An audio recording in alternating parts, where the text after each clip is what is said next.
Bismillahirrahmanirrahim. Innal hamdalillah nahmaduhu wa nasta'inuhu wa nastaghfiruh wa na'udzu billahi min shururi anfusina wa min sayyiati a'malina. May yahdihillahu fala mudilla lahu wa may yudlil fala hadiya lahu. Asyhadu an la ilaha illallah wahdahu la syarika lahu wa asyhadu anna Muhammadan abduhu wa rasuluh. Allahumma shalli wa sallim wa barik ala nabiyyina wa habibina Muhammad sallallahu alaihi wasallam wa ala alihi wa sahbihi wa man tabi'ahum ila yaumil qiyamah. Amma ba'du. Qala Allah ta'ala a'udzu billahi minasyaitonir rajim. Bismillahirrahmanirrahim. Dzalikal kitabu la raiba fihi hudan muttaqin wa nunazzilu minal Qur'ani ma huwa shifaa'un wa rahmatul lil mu'minin. Inna nahnu nazzalna dzikra wa inna lahu lahafizun. Wa laqad yassarna al-Qur'ana lidzikri fahal min muddakir. Shadaqal azim. Pertama dan utama adalah kita senantiasa bersyukur kepada Allah Ta'ala. Malam hari ini kita diringankan hati, pikiran, tenaga kita untuk hadir di forum kajian tafsir Al-Quran sebagai wujud nyata kesiapan kita untuk menerima hidayah, bimbingan, panduan hidup dari Allah Subhanahu wa Ta'ala. Dengan bimbingan Al-Quran inilah Allah menampakkan, memberikan kasih sayangnya pada kita bahwa kita dihidupkan tidak hanya difasilitasi dengan rezeki yang berlimpah ruah, tapi juga bimbingan hidup agar dalam pergaulan bermasyarakat, berkeluarga, bernegara kita tidak mengalami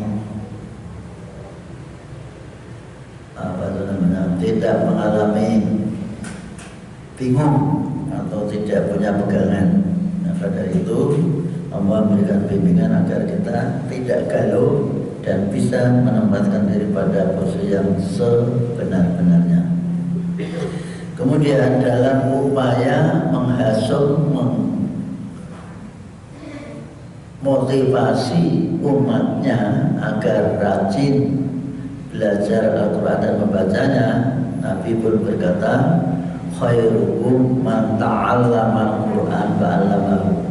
Sebaik-baik kalian adalah orang yang mau belajar Al-Quran dan mengajarkannya. Dengan hadis ini kita ada semacam credit point bahwa orang yang belajar Al-Quran untuk mengerti artinya itu semacam ada keinginan untuk menjadi orang baik. Kalau begitu kebalikannya, orang yang tidak mau belajar Al-Quran dan mengerti Al-Quran berarti dia tidak atau asuh tidak ingin menjadi orang yang baik. Yang kedua, bahwa Quran itu besok di hari kiamat akan menjadi penolong bagi kita semua. Iqra'ul Quran fa innahu ya'ti yaumal qiyamati syafi'an li ashabi. Bacalah Al-Quran karena Quran itu besok akan menjadi penolong bagi kalian pada hari kiamat. Semoga kita tertolong dengan Al-Quran. Amin ya rabbal alamin.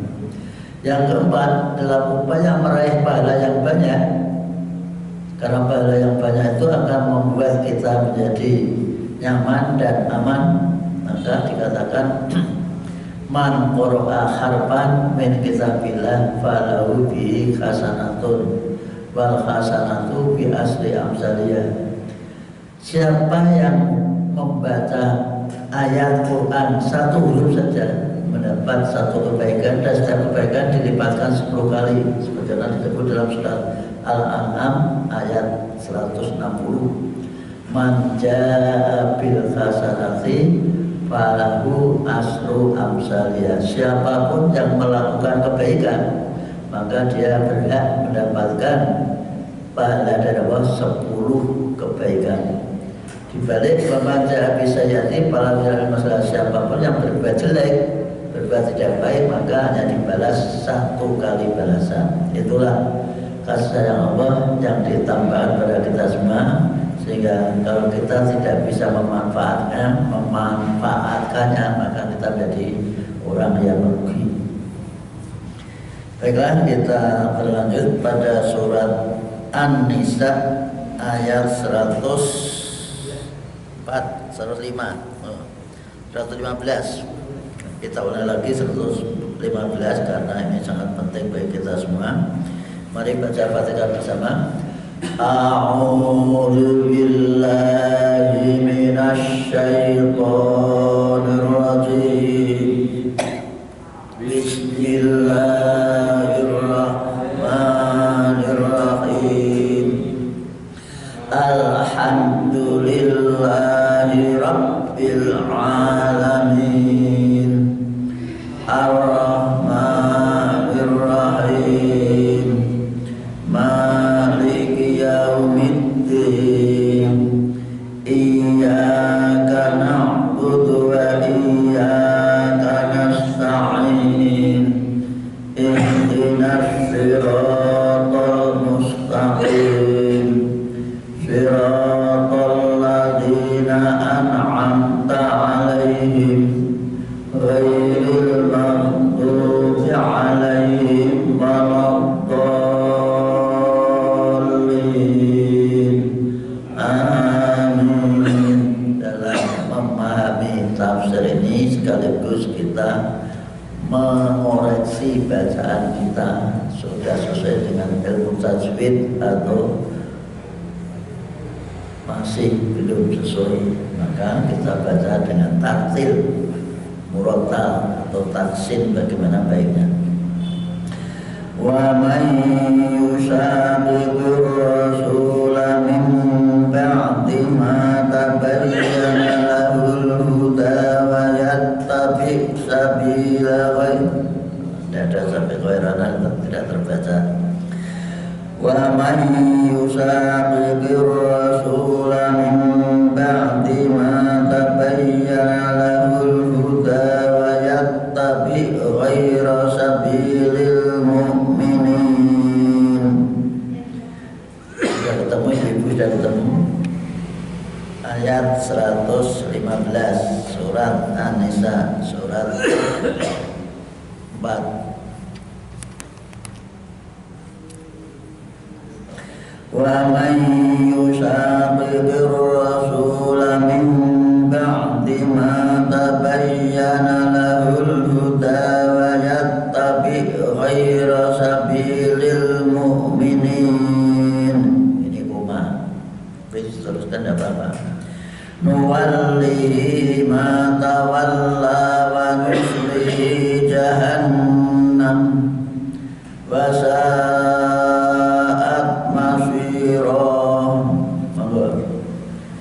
wa may yushaqiqir rasula min ba'di ma tabayyana lahul huda wa yattabi' ghayra sabilil mu'minin nuwallihi ma tawalla wa nuslihi jahannam wa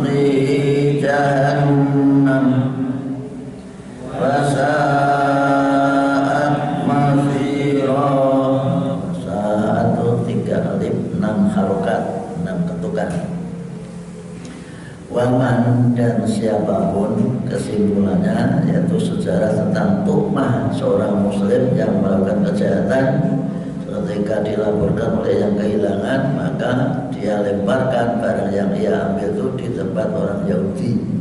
Kemudian dia bersekongkol bersama-sama dan keluarganya untuk memfitnah orang Yahudi itu, dilaporkan pada Nabi bahwa yang berbaca itu orang Yahudi. Jauh mas, wonten nginggil, sholatnya di atas. Maka Allah memberitahukan kepada Nabi Muhammad bahwa pengikutmu itu adalah orang yang punya niat yang tidak baik, bahasa kata jahat, sehingga ketahuan, karena ketahuan dia minggat lagi kembali ke Mekah. Ini kan dia sudah berada di Madinah, kembali ke Mekah. Ya, di Mekah di sana membuat fitnah lagi bahwa Muhammad itu tidak bisa membela pengikutnya, pembelanya malah yang pengikutnya malah dijerumuskan, dijatuhkan, diberi sanksi. Nah, inilah artinya ciri khas orang yang munafik, itu selalu membuat berita yang tidak benar. Maka Nabi berpesan dalam hal ini untuk membawa umat Islam itu baik, benar. Maka dikatakan alaikum bisidqi, adalah kalian jujur, karena kejujuran itu akan membawa, mengantar kepada kebaikan.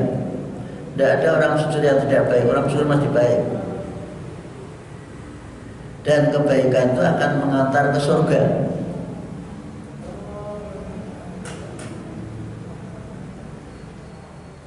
Seseorang akan berusaha menjadi orang yang jujur sampai sekuat tenaga, ada kondisi apapun dia ingin jujur, sehingga di sisi Allah tercatat sebagai siddiqon, orang yang jujur.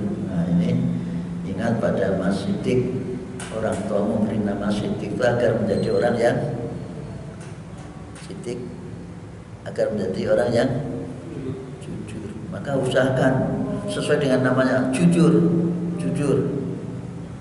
Ini harus dilakukan.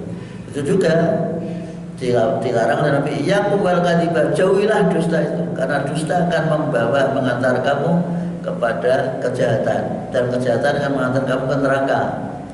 Seseorang akan berusaha berbuat dusta sampai dusta satu ditutupi dengan dusta yang lain. Itu orang harus dusta satu, mesti berikutnya akan dusta lagi ketahuan, maka dia harus berdusta terus. Akhirnya di sisi Allah dia tercatat sebagai orang pendusta, namanya kadzdzab. Ini pesan Nabi seperti itu. Siapapun yang menyalahi, memusuhi, menyelisihi, sakon itu memisahkan diri, pisah. Jadi menyelisihi, memusuhi. Nah, bahasa kita apa? Pisah kontrak. Asalnya menjadi apa? Satu pekerjaan, karena ada permasalahan dia pisah kontrak. Nah, diancam siapapun yang memisahkan diri atau memusuhi Nabi, orang memisahkan diri berarti ada merasa permusuhan kepada Rasul. Mim ba'di ma tabayyana, setelah tampak jelas. Kalau ada mim, ma, jatuh dan ba'du atau qablu dalam Quran itu tidak diartikan, namanya ma zaidah, ma variasi. Mim ba'di ma tabayyana, setelah tampak jelas lahu baginya al-huda, petunjuk, yaitu Al-Quran, untuk selalu berbuat baik. Wa tabi, dan dia mengikuti. Wa rasabil mu'minin, bukan jalan orang-orang yang beriman, cenderung semaunya sendiri, cenderung memisahkan diri dari komunitas masyarakat mukmin. Maka dampaknya nuwallihi, pasti kami palingkan, matawala, terhadap apa yang ia berpaling. Gambar cara wong Jawa, nah senenge apa, kebiasaannya suka apa tuh gaplek, ya bang, gaplek. Orang tergantung kesukaannya. Kalau kesukaannya dusta ya akan dusta terus. Kalau sukanya menyimpang akan menyimpang terus. Itu watak manusia. Sehingga dikatakan oleh Allah, kalau seperti itu diajak baik tetap, setelah baik kembali. Kalau orang Jawa punya istilah apa Pak? Kucing dipakan ya tetap balik benar. Ini orang Jawa sebut. Begitu dia manusia, kalau tidak berpegang teguh betul pada ajaran yang benar, pasti akan kembali menjadi pilihannya. Sehingga diajak baik-baik malah dia menyimpang. Itu sifat manusia.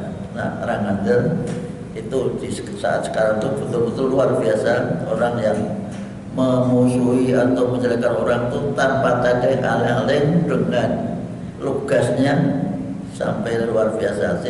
Bagi telinga orang-orang kuno tidak tahan mendengarkan suara seperti Guntur Romli atau seperti Abu Janda. Itu kalau mau menjelekkan orang langsung maunya sendiri tanpa tedeng alih-alih, tanpa berpikir panjang bahwa itu menyakitkan, tidak tahu dampaknya. Nah, sekarang ternyata jawabannya seperti itu. Bagi orang-orang telingaan orang kuno itu udah tidak pantas lah itu diucapkan oleh orang yang namanya intelek. Bahkan merambah ke umat Islam. Para tokoh-tokoh kiai ketika pidato bukan hanya memidatokan ilmu yang ada pada Quran maupun hadis, tapi mempidatokan apa yang dipidatokan oleh kiai lain, dikoreksi, terus dikatakan bodoh, masih bodoh dan sebagainya. Itu luar biasa. Mungkin makanya itu jaringan sana menjadi pembicara jangan suka menjelek-jelekan orang lain. Filosofi Jawa, orang yang menjelekkan orang lain itu hakikatnya kita jeleknya 3 kali. Menuduh orang lain jelek, yang jelek jadinya menuduh diri sendiri 3 kali. Maka marilah kita membenahi diri dengan baca Qurannya, kita mengerti begitu kita berusaha untuk selalu menempel, mendekati kepada kebaikan-kebaikan, jangan berpisah pada kebaikan. Nanti yang lebih diterima maka diancam wa nuslihi naro, dan dia akan kami masukkan ke dalam jahanam bukan jahanam. Padahal jahanam, saat masuk jahanam itu adalah tempat yang paling jelek. Semua orang tidak suka masuk ke neraka, walaupun di dunia suka merokok. Tapi nanti akhirat dimasukkan neraka tidak mau, di dunia suka merokok kan api. Nah, neraka itu api. Maka usahakan mulai di dunia jangan suka merokok, nanti tidak bisa baik akibatnya. Walaupun itu diperselisihkan, tapi yang jelas itu mubadzir. Kata Al-Quran, innal mubadzirin kanu ikhwana syayatin, orang yang mubadzirkan hartanya itu menjadi teman setan. Lanjutkan pada ayat berikutnya 116. Ini persis dengan ayat 48, hanya kata-kata iftiraq, di sini bait. Inna Allaha la yaghfiru an yushraka bihi wa yaghfiru ma duna dzalika liman yasha wa man yusyrik billahi faqad dhalla dhalalan ba'ida.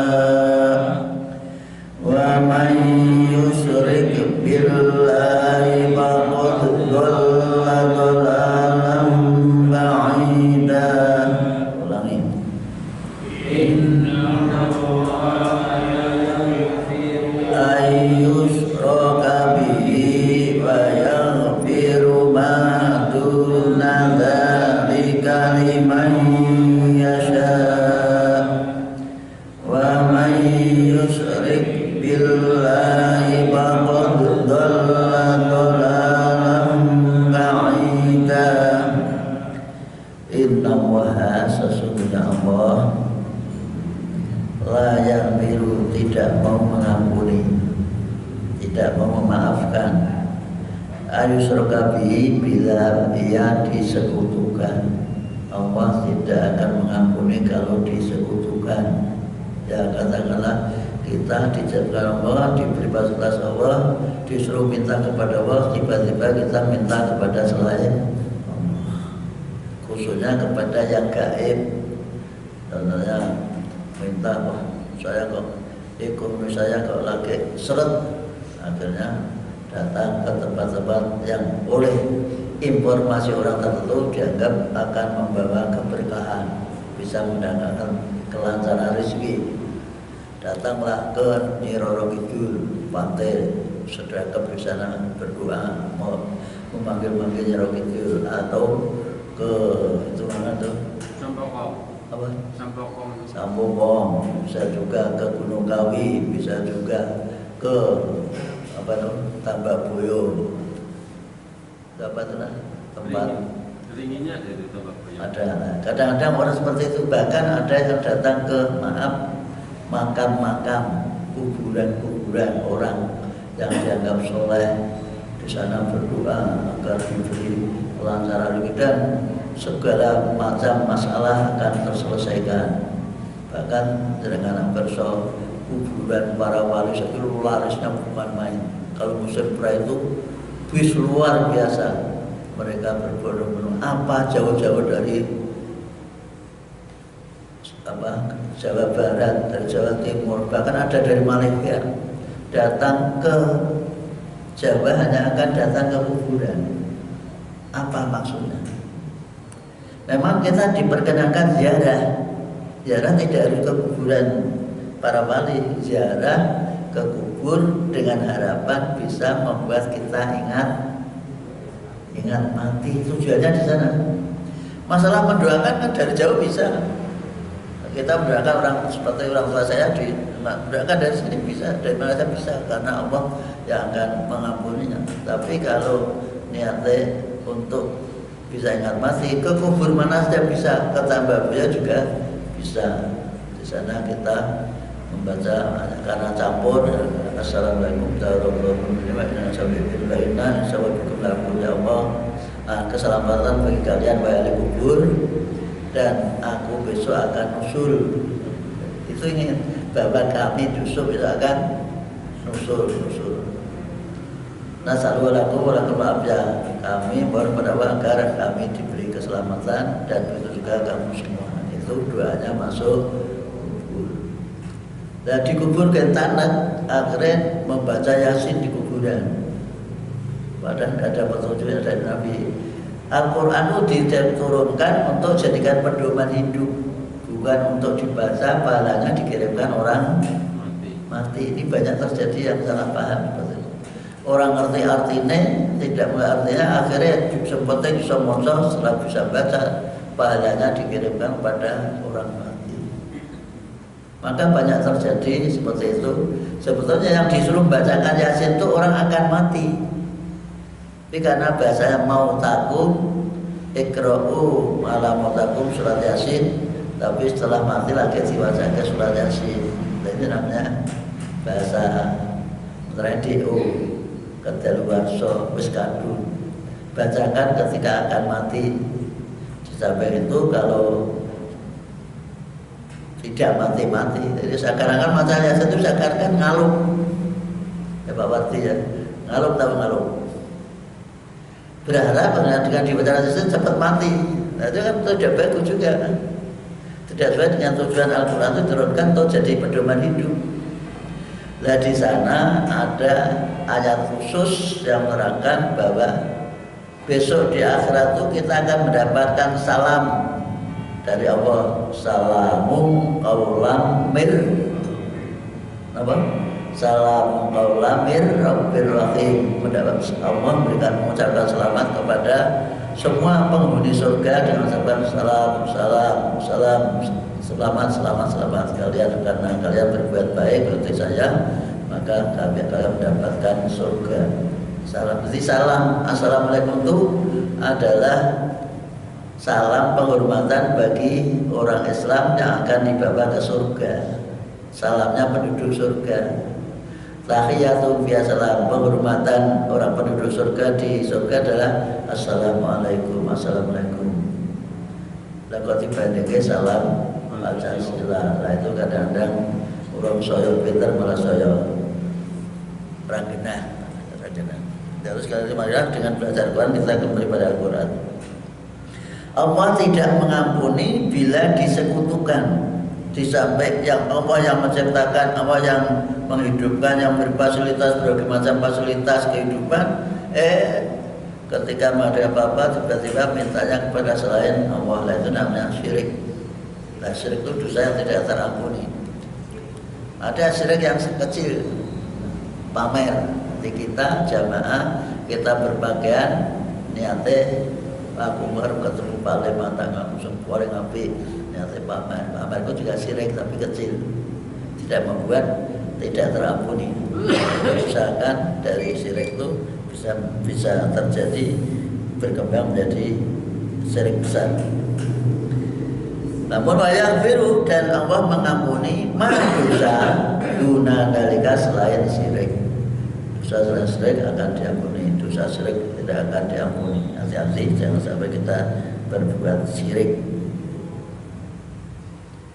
Selanjutnya iman bagi orang yasau yang Allah kehendaki. Kalau dikehendaki Allah, namun kalau sebelum mati, sebelum meninggal dia tobat, kalau Allah menghendaki juga diampuni. Tapi kalau sampai menjelang mati sih pikirannya kepada selain Allah, itu akan dijamin masuk neraka. Alhamdulillah. Maka dari itu dilanjutkan wa may yusyrik, siapapun yang menyekutukan bila kepada Allah, faqad dhalla, maka sungguh-sungguh ia telah tersesat, dolalan dengan kesesatan baitan yang jauh. Ya, katakanlah jangan akan pergi ke Jakarta karena salah jalan malah pergi ke Surabaya. Nah, itu kan jauh-jauh saja. Jadi ke Jakarta tiba-tiba sudah sampai Surabaya. Itulah contoh orang syirik yang minta kepada Allah ternyata yang diminta selain Allah. Maksudnya kita memberi sedekah pada orang, ternyata sedekahnya dengan niat yang salah. Contohnya yaitu kita akan bepergian menemukan benda, atau biasanya orang Jawa mantan injak telur, itu juga termasuk jenis syirik. Telur apa diinjak, tujuannya apa? Nah, ini harus dipahami. Saya pernah itu kata akan besan atau nikah ke lain daerah, dibawakan ayam kecil-kecil. Katanya ini kan di nopo Bu, makanya akan lewati kali kita ceploknya si buang ayam dengan harapan biar selamat. Nah, dengan maten ini anak kalau kan juga betul satu kelompok jangan percaya percaya pada buang ayam dianggap selamat. Buang ayam itu kadang menghilangkan petaka. Nah, sedekah memang betul. As-sedekah tanpa sedekah berikan saja kepada orang, tetangga siapapun diberi saja. Ayamnya itu bukan dibuang. Nah, ini sering terjadi. Nah, kalau keyakinan seperti itulah termasuk jenis daripada syirik. Maka hati-hatilah, terutama ibu-ibu terhadap syirik itu. Kalau tidak hati-hati, kita bisa jatuh ke dalamnya. Ya. Nah, ciri khas di sini, tanda-tanda syirik di antara yad'una min dunihi illa inasha. Lamnya panjang 3 alif, boleh 1 alif, boleh 2 alif. Ini namanya mad jaiz munfasil. Yad'una min dunihi illa inasa wa yad'una illa syaitanam marida. Monggo.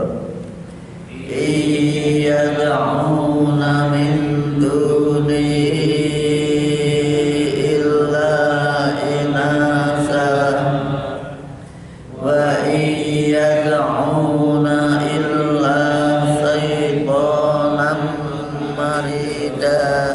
Ulangi lagi. يدعون من دونه إلا إناثا وإن يدعون إلا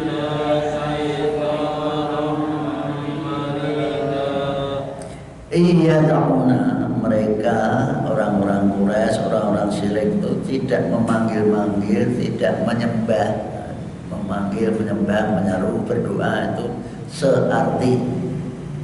Mereka itu tidak menyeru, tidak menyembah min duni selain Allah ila inasan kecuali dalam bentuk wanita. Jadi orang Arab itu menganggap anak Allah itu wanita, malaikat itu adalah anak Allah, sehingga mereka meminta-minta kepada anak Allah. Dan seperti penjelmaan orang-orang itu kan Lata, itu juga wanita, Manata wanita, Uzza juga bentuknya wanita. Jadi yang disimbolkan anak di Indonesia apa? Sebetulnya wanita. Dewi Sri, kan ada keyakinan Dewi Sri, bentuknya wanita. Atau Bedari Durgo atau siapa lagi, tadi bentuknya wanita. Dilanjutkan Maryam. Jadi yang disimbolkan, yang diminta Tuhan selain Allah itu adalah diwujudkan dalam bentuk wanita. Maka dari itu sekali lagi ada lagi Pak, Nyi Roro Kidul wanita Pak, pria? Wanita. Inilah bentuk-bentuk kesedihan sendiri. Maka hati-hati jangan sampai kita memanggil-manggil pada Nyi Roro Kidul.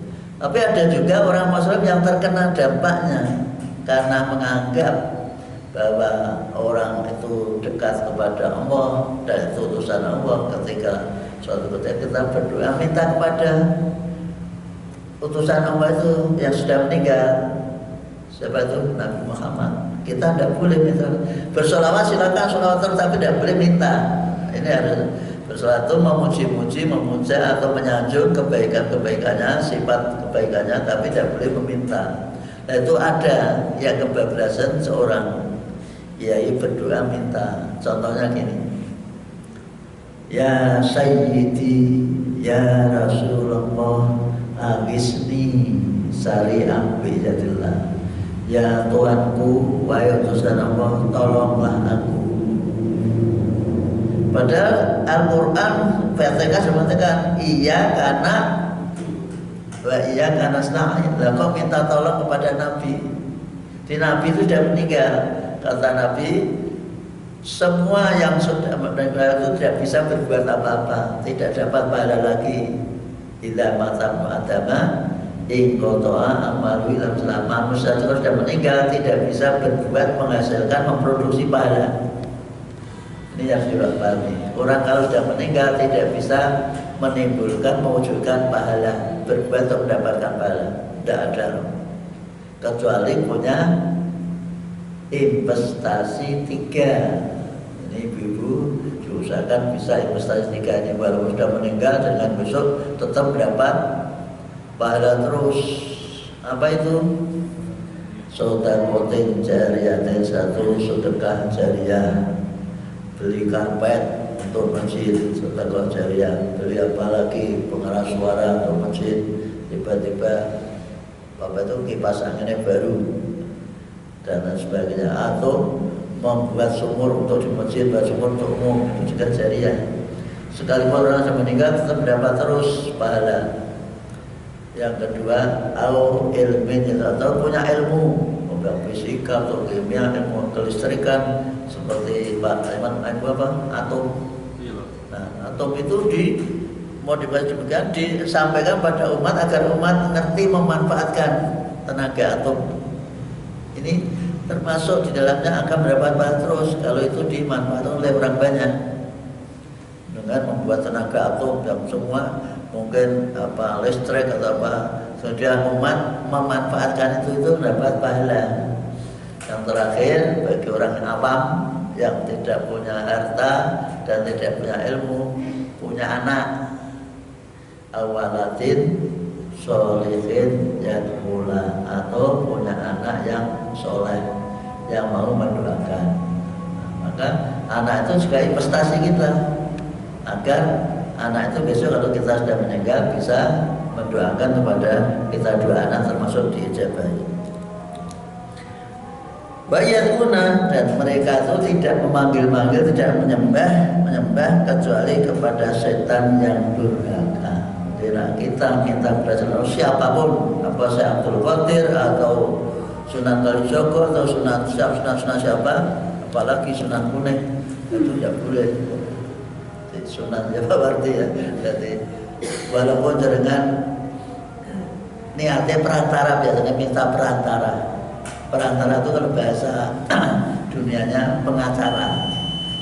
Tetap tidak boleh minta langsung kepada orang, tapi hanya kita mendoakan kepada mereka.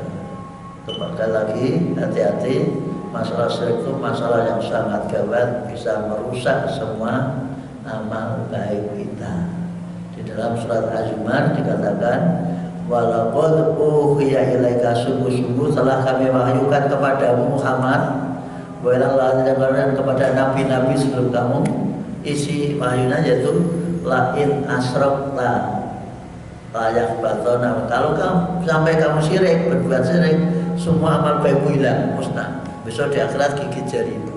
Aku biar zaman terus boleh hilang karena kita syirik.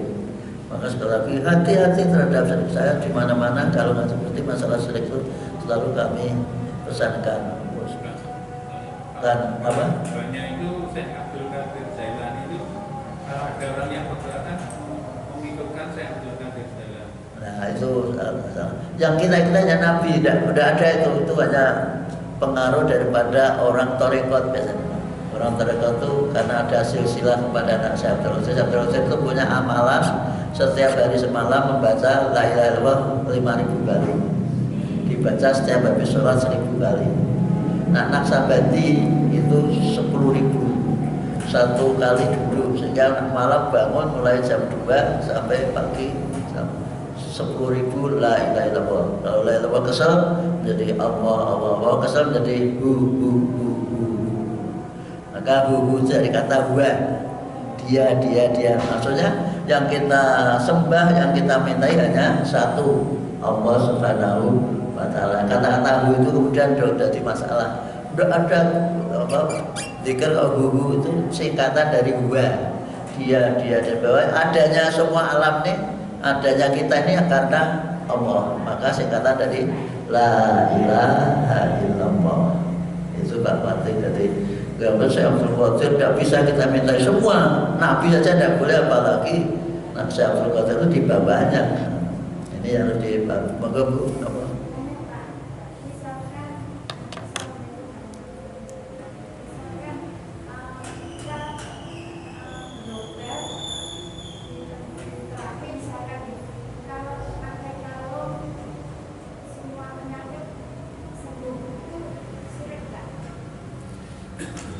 Kalau kita berobat itu terapi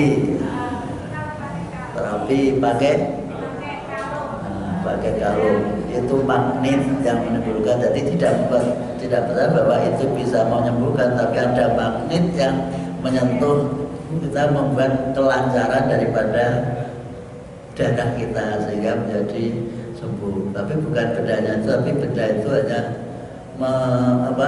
perantara tadi, menjadi sebab darah kita menjadi seperti minum obat loh. Bukan obat yang menyembuhkan, tapi obat yang menyembuhkan. Tapi karena obat ini ya seperti dengan darah kawaran. Tapi bukan segala semarik karena Allah membuat hukum alam, hukum karena ada masuk ke perut maka jadi kenyang. Itu tidak boleh meyakini bahwa yang membuat warak itu sego. Yang buat warak itu akhirnya Allah Subhanahu wa ta'ala, itu yang sudah masuk pada ilmu hakikat. Jadi jangan bisa bernapas itu karena Allah yang membuat kita bernapas. Boleh, tapi dengan keyakinan bahwa yang menyembuhkan tetap Allah. Benda itu bisa menyebabkan ya contohnya dengan masuk angin DKI remasol. Bukan remasa menyembuhkan, tapi agaknya Allah. Tapi karena kondisi hukum sebab akibat, karena perut ini ketika kondisi kembung dikasih terus menjadi cair, akhirnya bisa kentut. Nah, itu bukan remasona yang kentut lagi, tapi hakikatnya karena hukum alam seperti itu sebab akibat maka jadilah sembuh. Demikian Bu. Tidak boleh diyakini bahwa ini menyembuhkan. Yang penting di sini. Jangan diyakini bahwa benda itu bisa menyembuhkan. Terima kasih. Kita akhir bersama dengan baca alhamdulillah. Magnet itu kan sebenarnya mengikat unsur-unsur tertentu di dalam darah ini, jadi kita menjadi sehat, bukan karena magnet itu sebagai benda gaib yang bisa. Nah, ya, bukan benda gaibnya, tapi karena tadi sentuhan ini bisa menimbulkan ya, gerakan. Terima kasih. Ya, kadang-kadang seperti itu. Yang yakin. Terima kasih. Kita akan bersama dengan baca alhamdulillah. Alhamdulillah. Wassalamualaikum warahmatullahi wabarakatuh.